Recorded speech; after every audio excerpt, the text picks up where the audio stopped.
2025 সালের আগস্ট মাসের মাসিক রাশিফল নিয়ে আমি বিস্তারিত আলোচনা করব। এটা অতি পরিচিত প্রোগ্রাম। প্রত্যেকটা মাসের মাসিক রাশিফল নিয়ে আমি আলোচনা করি। 12টি রাশির ভালো এবং মন্দ জানানোর জন্য, অর্থাৎ আপনারা যদি জানতে পারেন আগামী মাসটা কেমন যাবে, সেইভাবে চলতে পারবেন। যদি পজিটিভ কিছু বলি, অবশ্যই অ্যালার্ট থাকবেন। জীবনে কোনো না কোনো দিক থেকে আপনার পরিবর্তন আসবে। আর যদি আপনার নেগেটিভ বলি, তাহলে কিন্তু অবশ্যই আপনি সেই নেগেটিভ দিকটা কাটাতে পারবেন।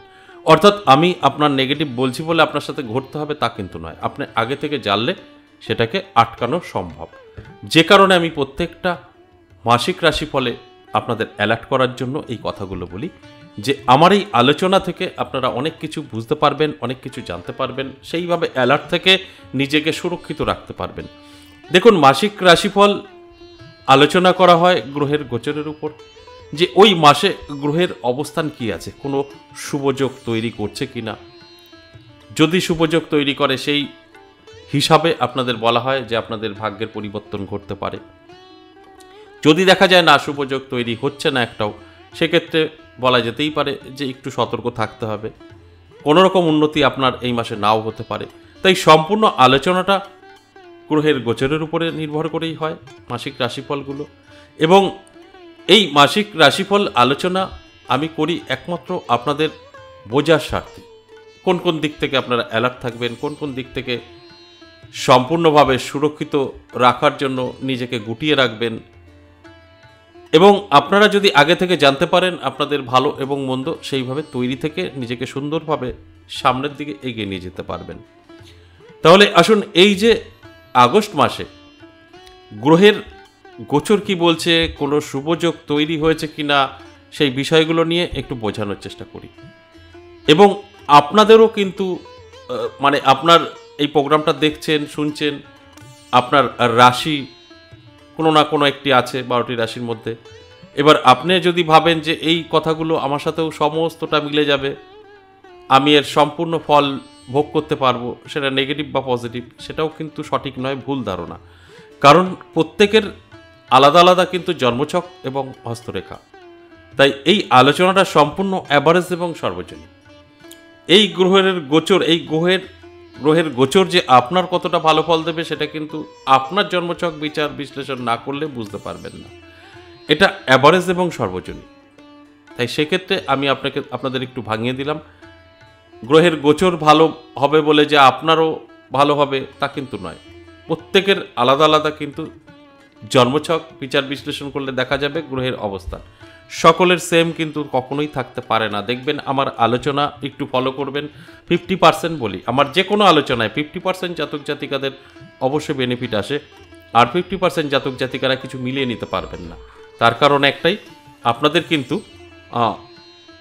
গ্রহের অবস্থান সঠিক নেই, যেখানে দাঁড়িয়ে আপনারা মিলিয়ে নিতে পারবেন না।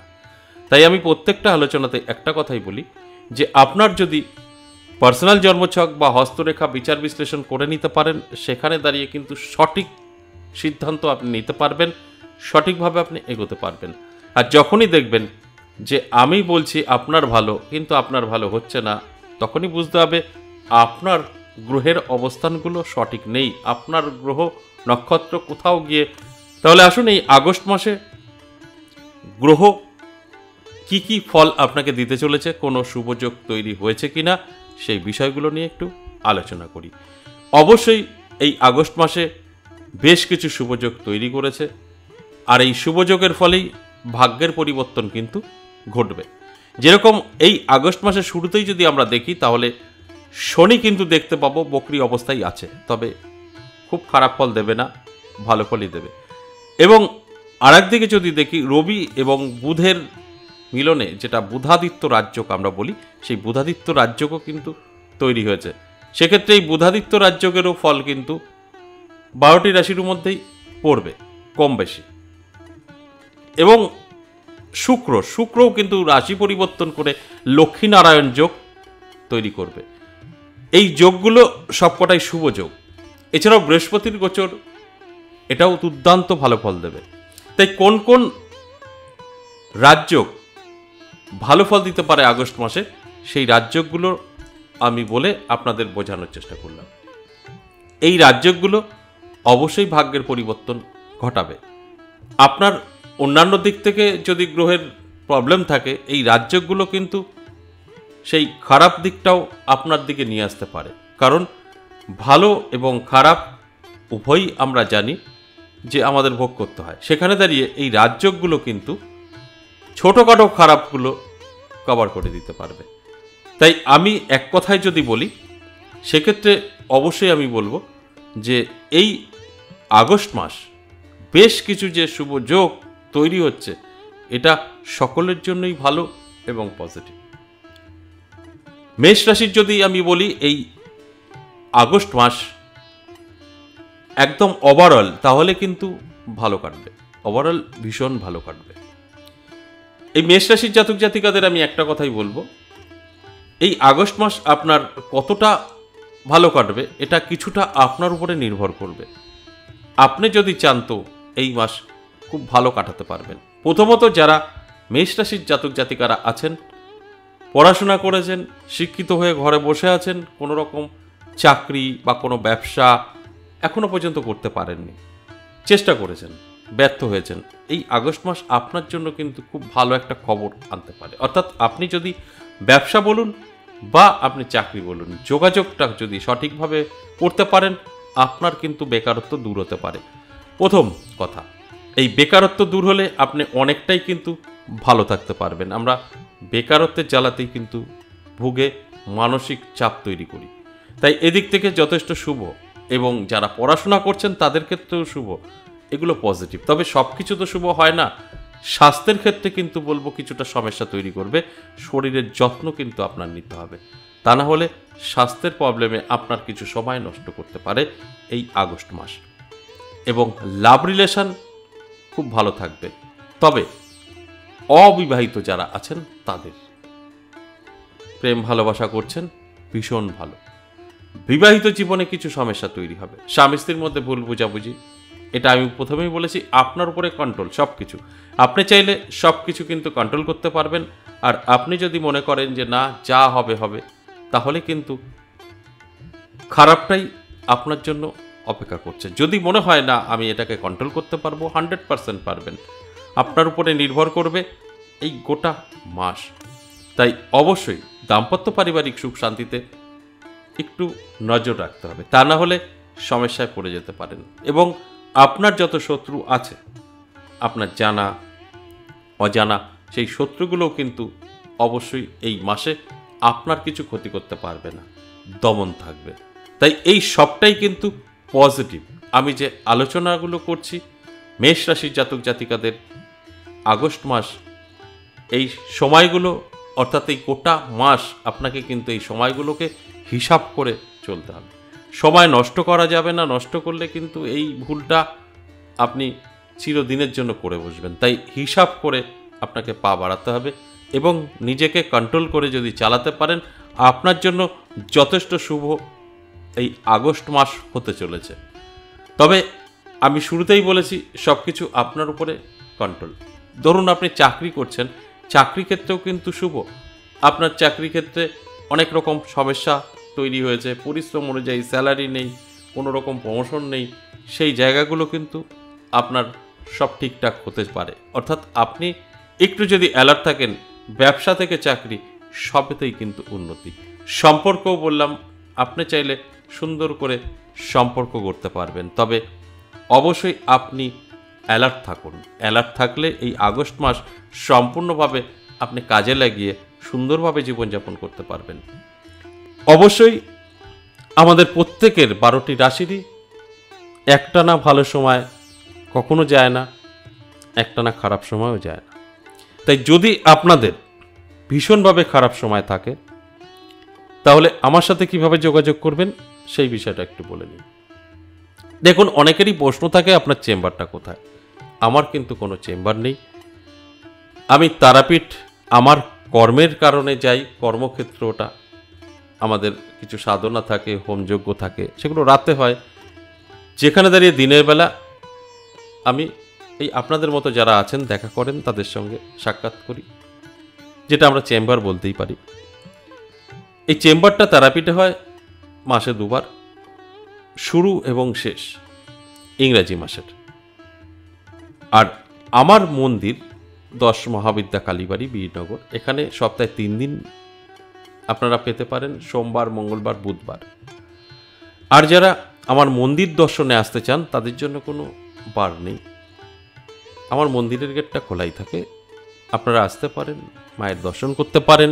10 মহাবিদ্যা, মায়ের 10টা রূপ একসাথে দর্শন করা ভাগ্যের ব্যাপার। তার সাথে আমার জবা মা, জাগ্রত মা, তার সাথে কৃষ্ণকালী মা, অরিজিনাল কৃষ্ণকালী মা।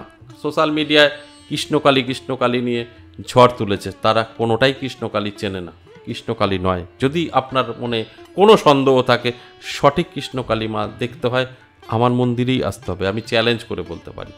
আর যেগুলো দেখছেন কৃষ্ণকালী মায়ের জয়, কৃষ্ণকালী মায়ের ঝড় উঠেছে, কৃষ্ণকালী নয় ওটা। আসুন আমার মন্দিরে দর্শন করে যান। তবে এখানে দর্শন করে গেলে ছোটোখাটো সমস্যা থেকে মুক্তি পাবেন। আর কারা আমার সাথে যোগাযোগ করবেন, কারা চেম্বারে আসবেন, যাদের ভীষণভাবে সমস্যা আছে, বাস্তু খারাপ আছে, আপনার সমস্ত দিক থেকে নেগেটিভিটিতে জড়িয়ে ধরেছে, নানাভাবে আপনি বিপদের মুখে আছেন, শান্তি নেই, ঋণগ্রস্ত হয়ে পড়েছেন, সন্তান বা স্বামী নেশাগ্রস্ত হয়ে পড়েছে, আপনার সন্তান বা আপনার স্বামী বা আপনার স্ত্রী অবাধ্য, কথা শুনছে না, আপনার বাড়িতে কেউ না কেউ অসুস্থ সবসময় থাকছে, কারোর সাথে কারোর মিল নেই, আপনার সন্তান অবৈধ সম্পর্কে চলে গেছে, সমস্ত কিছু দিয়ে আপনার ব্রেন কাজ করছে না। এছাড়াও আরও হাজারো সমস্যা আছে। যদি এর কোনো একটি আপনার জীবনে আছে, তাহলে কোথাও না কোথাও তো আপনাকে যেতেই হবে, যেখানে আপনার ভালো লাগে যাবেন। যদি মনে হয় আমার সাথে সাক্ষাৎ করবেন, সেই বিষয়টাই বলছি। দুটো জায়গায় আমাকে পাবেন, তারাপীঠ এবং বীরনগর। তারাপীঠ প্রত্যেক ইংরাজি মাসের শুরু এবং শেষ, যেটা বললাম, দুটো ক্ষেত্রেই আমার বীরনগর 10 মহাবিদ্যা কালীবাড়ি বা তারাপীঠ, দুটো ক্ষেত্রেই কিন্তু আপনাকে আগে থেকে নাম লিখে আসতে হবে। দেখবেন আমাদের চ্যানেলের এই প্রোগ্রামে দুটো নাম্বার দেখতে পাবেন, একটা কলিং নাম্বার, একটা হোয়াটসঅ্যাপ নাম্বার। কলিং নাম্বারটা আপনারা কল করে কথা বলে নিতে পারেন, আর হোয়াটসঅ্যাপে লিখে বা ভয়েসেও পাঠাতে পারেন। তবে একটা অনুরোধ আপনাদের কাছে, এই কলিং নাম্বারটা কল করে আপনার সমস্যা বলবেন না, কারণ তারা বলতে পারবে না। আপনি কল করে জানতে পারেন আমার সাথে কিভাবে যোগাযোগ করবেন, কোথায় যোগাযোগ করবেন, তারা আপনাকে সম্পূর্ণ গাইড করবে। যদি আপনি কল করে বলেন আমার লটারি নাম্বার বলুন, আমার রাশি বলুন, সেখান থেকে কোনো তথ্য তারা দিতে পারবে না। যেদিন এই তথ্যগুলো দিতে পারবে সেদিন আর আবার ফোন রিসিভ করবে না, তারাও অ্যাস্ট্রোলজার বা সাধক হয়ে যাবে। তারা এই লাইন জানে না, বোঝে না বলেই ফোনে থাকে, শুধু আপনাদের অ্যাডজাস্ট করার জন্য, আমার সাথে কানেক্ট করার জন্য। আপনি নাম লিখবেন, কোথায় আসবেন, কিভাবে যাবেন, পুরো আপনাকে কন্ট্রোল করবে, ফোনের মাধ্যমে পৌঁছে দেবে। বাস তাদের এটাই কাজ। অনেকেই দেখছি কল করে আপনাদের সমস্যা বলছেন, ওটা বলবেন না, আপনার সময় নষ্ট, এবং যারা কলে আছে তারা বিরক্ত বোধ হবে, কারণ আপনার প্রশ্নের উত্তর তো দিতে পারবে না, কখনোই দিতে পারবে না। তো এগুলো করবেন না, জাস্ট ওটা যোগাযোগ মাধ্যম। আপনি যদি মনে হয় আমার সাথে সাক্ষাৎ করতে চাইছেন, বিপদে আছেন, তাহলে অবশ্যই কল করে বলতে পারেন যে অমুক তারিখে আমি তারাপীঠ যাচ্ছি বা অমুক তারিখে আমি বীরনগর যাচ্ছি। সে আপনাকে টোটাল গাইড করে দেবে, কি কি আনতে হবে, কীভাবে আসবেন, সব আপনাকে বলে দেবে। এই কারণেই এই দুটো নাম্বার দেওয়া আছে। এই যে এতক্ষণ বললাম আমার সাথে কিভাবে যোগাযোগ করবেন, কোথায় আসতে হবে, এটা আশা করি বুঝতে পেরেছেন। আবারও বলি যাওয়ার আগে, আমার কোনো চেম্বার নেই, আমাকে তারাপীঠ পাবেন এবং নদিয়া বীরনগর আমার 10 মহাবিদ্যা কালীবাড়িতে পাবেন। আশা করি বুঝতে পেরেছেন। আজ এ পর্যন্ত, আবারও আসবো নেক্সট কোনো আলোচনা নিয়ে। ততক্ষণ ভালো থাকুন, নমস্কার।